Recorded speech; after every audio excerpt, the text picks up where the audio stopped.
Well, for Thanksgiving, a lot of people are going to sit down, and in the middle of the table will be the body of a turkey.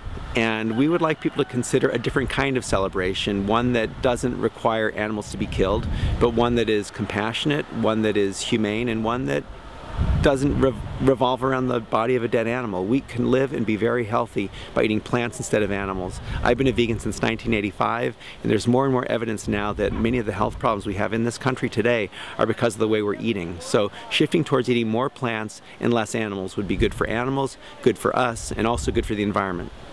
I adopted you this year, Peyton. We love it. He's easy to find because of his little blue thing on his. You had such a cute picture on the internet. He is cute. You're showing off. You were like.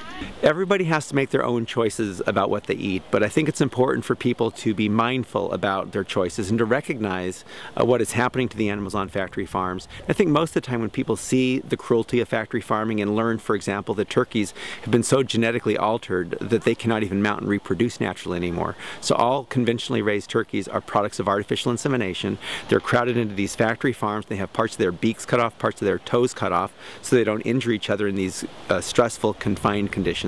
And then they're ultimately killed, and turkeys and all other birds that are slaughtered in this country are excluded from the Humane Slaughter Act. So you have fully conscious animals that are being hung up by their back legs, and then they have their throats cut, and in some cases they're not killed, and so they end up being boiled alive in a scalding tank. So you have a situation that is inherently violent, and it's one that most people, when they hear about, are not very happy to learn about. And so, but we think people need to make informed choices. But at the end of the day, everybody has to decide what they think is right and what they feel good about, and then make their own choices.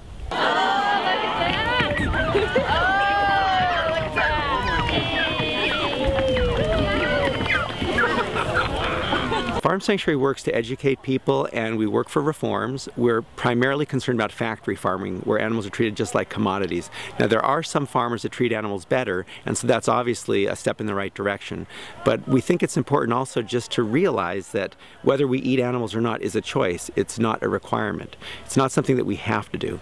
It's something we grow up believing we have to do. I mean, I grew up eating meat.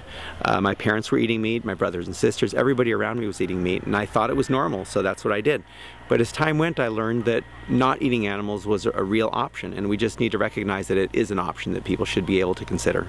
Oh, he didn't right here. Browns. Over here. Over here.